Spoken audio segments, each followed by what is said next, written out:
हर खबर पर होगी आपकी पकड़। डाउनलोड कीजिए एबीपी लाइव ऐप। तो एबीपी न्यूज पर मैं कुमकुम और रोमाना लगातार बने हुए हैं आज की सबसे बड़ी खबर पर। किसान बिल के विरोध में हरसिमरत कौर बादल के इस्तीफे को लेकर कांग्रेस ने बताया है इसे एक पैंतरा। कांग्रेस सांसद प्रताप सिंह बाजवा का कहना है कि किसानों की नाराजगी की वजह से हरसिमरत कौर ने पैंतरा बदल लिया। तो कांग्रेस कह रही है कि ये महज दिखावा है, ये ढोंग है जो अकाली कर रहे हैं। दरअसल पंजाब के अंदर किसानों में भारी रोष। मोदी सरकार ये जो किसान विधेयक लेकर आई है इसी के खिलाफ किसान जो है वो पंजाब में जमीन पर उतरे हुए हैं और अब कांग्रेस हरसिमरत कौर के इस्तीफे को महज पैंतरा करार दे रही है। सुनिए क्या कह रहे हैं प्रताप बाजवा। हरसिमरत कौर बादल ने किसानों का बिल जो संसद में पास हुआ है उसको लेकर के यूनियन कैबिनेट से इस्तीफा दे दिया। हमारे साथ इस पर बात करने के लिए पंजाब कांग्रेस के बड़े नेता राज्यसभा सांसद कांग्रेस के प्रताप सिंह बाजवा साहब हैं। बाजवा साहब, हरसिमरत कौर बादल ने इस्तीफा दे दिया। वो कहती हैं वो किसानों के साथ खड़ी रहेंगी। प्रधानमंत्री कहते हैं कि इसकी कोई जरूरत नहीं थी, कुछ लोग भ्रांति फैला रहे हैं और एमएसपी की व्यवस्था तो बनी रही। और जो हरसिमरत बादल जी ने इस्तीफा दिया है, देखो उनकी मजबूरी बन गई। 2.5-3 महीने से हरसिमरत कौर जी पंजाब में जाती थी, प्रेस कॉन्फ्रेंस करती थी, बहुत अच्छे ये नया कानून बन रहा है किसानों के हक में जाएगा। फिर सुखबीर सिंह बादल बहुत बातें कहते रहे कि ये बात मेरी तोमर साहब से होगी, चिट्ठियां दिखाते रहे।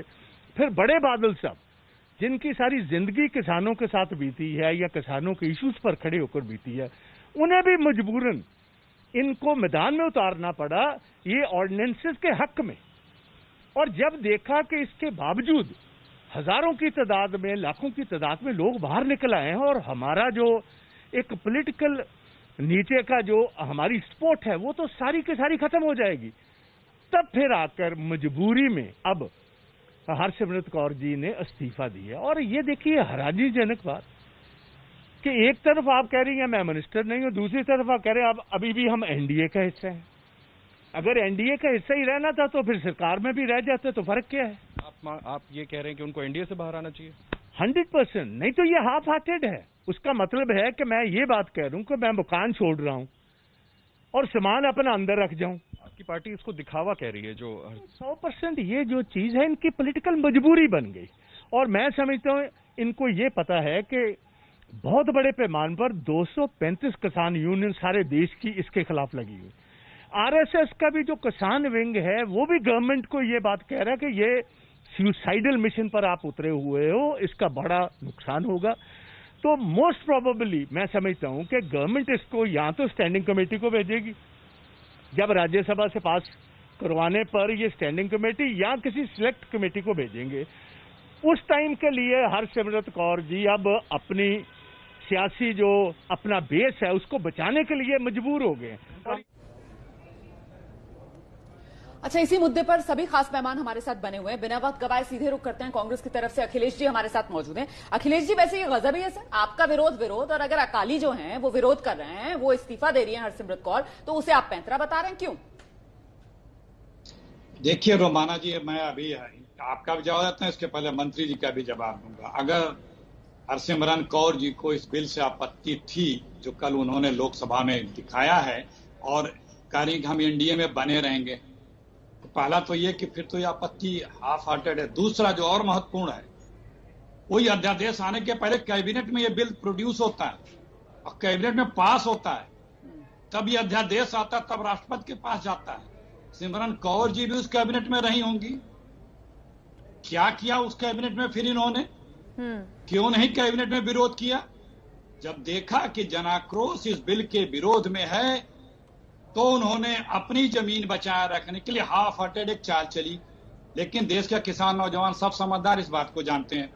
दूसरी बात, मैं मंत्री जी को सुन रहा था, इस बीजेपी को और मोदी जी को छोटे लोगों से बड़ी तकलीफ, जो भी छोटा हो, चाहे व्यापारी हो, चाहे कारोबारी हो, चाहे किसान हो। मंत्री जी ने साफ शब्दों में कहा कि सब किसान बड़े छोटे छोटे हैं और उनको काम करने में समस्या होती है, छोटों से बड़ी तकलीफ। इसी छोटे किसानों ने माननीय मोदी जी और उनके मंत्री जी इस देश में हरित क्रांति लाई है।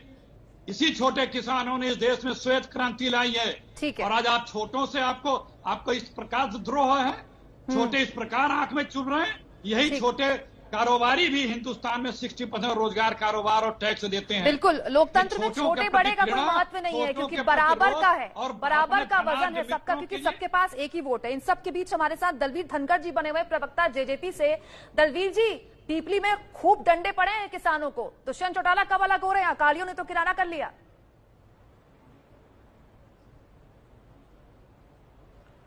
देखिए, जननायक जनता पार्टी जननायक ताऊ देवीलाल के विचारों की पार्टी है। ये किसानों की भलाई के लिए ना कभी पीछे रही ना रहेगी। जहां तक किसानों की बातें हैं, किसानों की आवाज हम हमेशा उठाते रहेंगे, चाहे सरकार में हो चाहे गैर सरकार। आप तो सरकार के अंदर है, वहां किसानों के सर पर लाठियां पड़ रही हैं।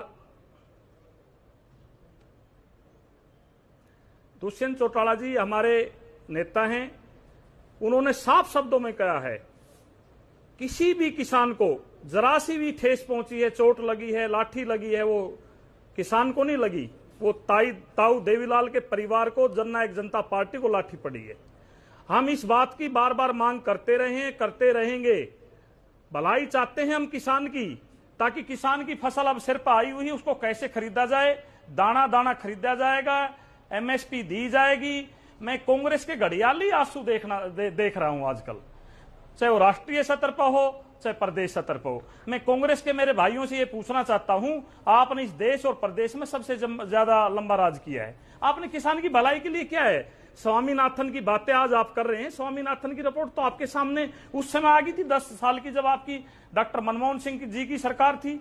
आपने क्या किया स्वामीनाथन रिपोर्ट को? ठंडे बस्ते में डाल। दलवीर धनखड़ जी, कांग्रेस की विचारधारा है। आप एबीपी न्यूज के माध्यम से ये बताइए ना कि ये जो मोदी सरकार किसान विधेयक लेकर आ रही है, जेजेपी क्या इसके साथ है या नहीं है? हाँ या ना में जवाब दे दीजिए। मैं आगे बढ़ रही हूं, फिर संगीत रागी इंतजार कर रहे हैं।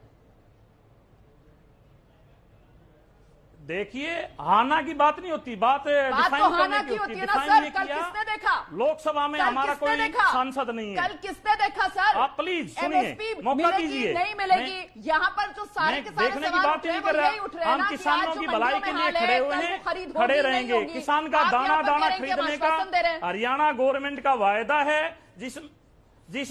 जिसमें हम सरकार में शामिल हैं। एक एक दाना खरीदा जाएगा, पूरा पैसा दिया जाएगा। आप अगर सरकार में शामिल हैं दलवीर धनखड़ जी, तो फिर अगर आने वाले वक्त में हरियाणा में किसान आंदोलन खड़ा होता है और वहां पुलिस लाठीचार्ज करती है, तो उस अत्याचार में भी शामिल होंगे? रुमाना, बिल्कुल नहीं, किसान के लाठीचार्ज हो जाए ऐसा होने नहीं देंगे हम। किसान की भलाई के लिए हम किसान के साथ खड़े हुए हैं।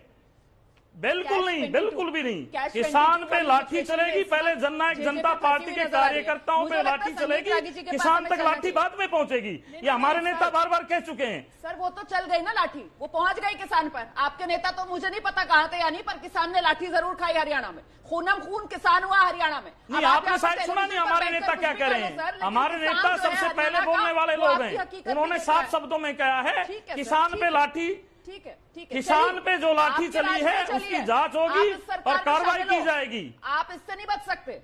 आपके राज में ही हरियाणा में किसानों पर लाठी चल गई। मैं संगीत रागी जी का रुख कर रही हूँ। संगीत रागी जी, मैं आपसे ये समझना चाहती हूँ सर कि भाई सरकार की तरफ से कहा जा रहा है कि विधेयक तो अच्छा है, देखिए किसानों के हित में हम लेकर आ रहे हैं, लेकिन भ्रमित किया जा रहा है किसानों को। लेकिन दिक्कत यहाँ पर यह है कि सिर्फ किसान ही भ्रमित नजर नहीं आ रहे हैं। अगर सरकार के पक्ष को सही माना जाए, यहाँ तो जो सहयोगी है उन्हें भी सरकार समझाने में कामयाब नहीं हो पा रही है। ऐसा आपको क्यों लग रहा है हो रहा है?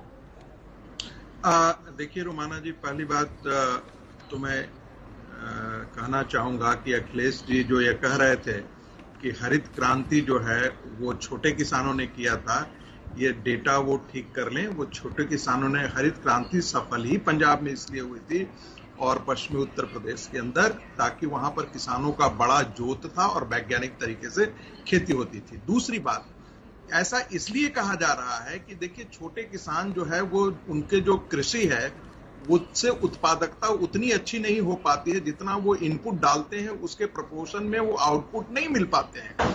इसीलिए इस विधेयक से फायदा छोटे किसानों को होने वाला है, क्योंकि कंपनियां छोटे किसानों को लेकर के उनके पास उत्पाद करेंगी और ओपन मार्केट में वो बेचेंगी। इसलिए इससे, इस बिल से जो फायदा होगा वो छोटे किसानों का होगा। तीसरी बात मैं कहना चाहता हूं जी, आपको एमएसपी पर कोई आपको कंप्रोमाइज सरकार नहीं कर रही है। किसान पहले से कहते थे कि आप हमारी फसल को ओपन मार्केट में बेचने के लिए हमें इजाजत क्यों नहीं देते हैं, हम एक्सपोर्ट कर सकते हैं, हमको इससे बेहतर आय हो सकती है, सरकार ने कर दिया है। फिर मुझे समझ में नहीं आता पंजाब में क्यों हो रहा है, इसका कारण मैं बताता हूं। देखिए, पंजाब के अंदर 28,000 कोई कमीशन एजेंट्स हैं जो प्रोक्योरमेंट में के लिए काम करते हैं। अब ये जो कमीशन एजेंट्स हैं उनकी चली जाएगी, उनका कमीशन खत्म हो जाएगा। पंजाब के जो बड़े किसान हैं उनका वो जो एक प्रकार का जो एक एग्रीकल्चरल कैपिटलिज्म था, अब उनको लगता है कि ये कंपटीशन बढ़ेगा।